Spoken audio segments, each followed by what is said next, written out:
Saudi lubricant, এটা হচ্ছে 10W30। আমি আসলে সৌদিটাই ব্যবহার করি। আর এটা হচ্ছে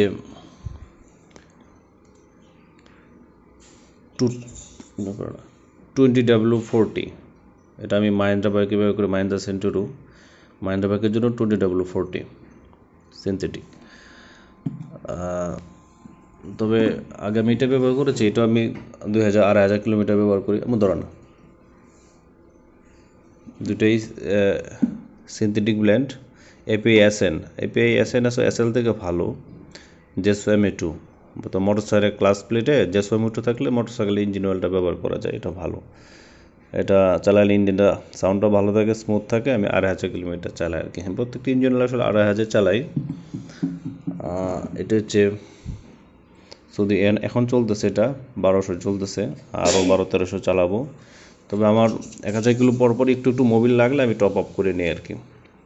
আমার এখন 100 ml টপ আপ করে নিয়েছি, যাতে আরও বাকিটুকু সময় চালাতে পারে আর কি। লেভেলটা ঠিক রাখতে হবে, তাছাড়া আপনার ইঞ্জিন গরম হয়ে যাবে আর কি। তো আমি যতটুকু লাগে ততটুকু টপ আপ করে নেই। এভাবে আমি 2500 কিলো চালাই। নর্মালি সেমি সিনথেটিকগুলো 3500 কিলো চালানো যায়। মিনারেলগুলো 2000 কিলো, সেমি সিনথেটিক 3000-3500, আর ফুল সিনথেটিক 4000 থেকে 5000 কিলো আর কি। তো আমি এই ইঞ্জিন অয়েলটা 8000 কিলো চালাই। এইভাবে আমি 2 বছর ধরে এভাবে চালাচ্ছি আর কি।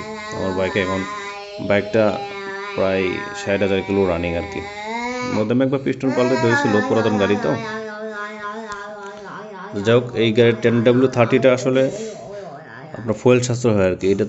এটা থেকে 10W30 থেকে 20W40 থেকে 10W30টা ফুয়েল সাশ্রয় হয় প্রায় লিটারে আপনার 2 থেকে 3 কিলোমিটার আর কি, বেশি যাবে আর কি।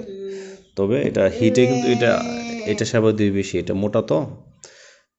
আর স্টার্টিংয়ে এটা ভালো, 10টা ভালো। এটা একটু পাতলা থাকে শুরুতে, যারা অল্প চালান ডেলি মানে একটা জার্নিতে 2 থেকে 3 কিলো 4 কিলো, ওদের জন্য 10W30 ভালো।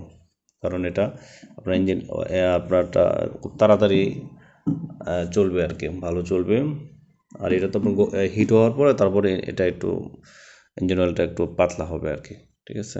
তবে বেশি রান করলে 20W40 ভালো আর কি, ঠিক আছে। আর তাছাড়া 20W50 যেটা থাকে, এটা তো RFL নাই, অন্য কোম্পানি আছে। এটা কিন্তু ভারী বেশি, এটা আপনার বেশি আপনার ইঞ্জিন খরচ হবে আর কি, ফুয়েল খরচ হবে আর কি 20W50।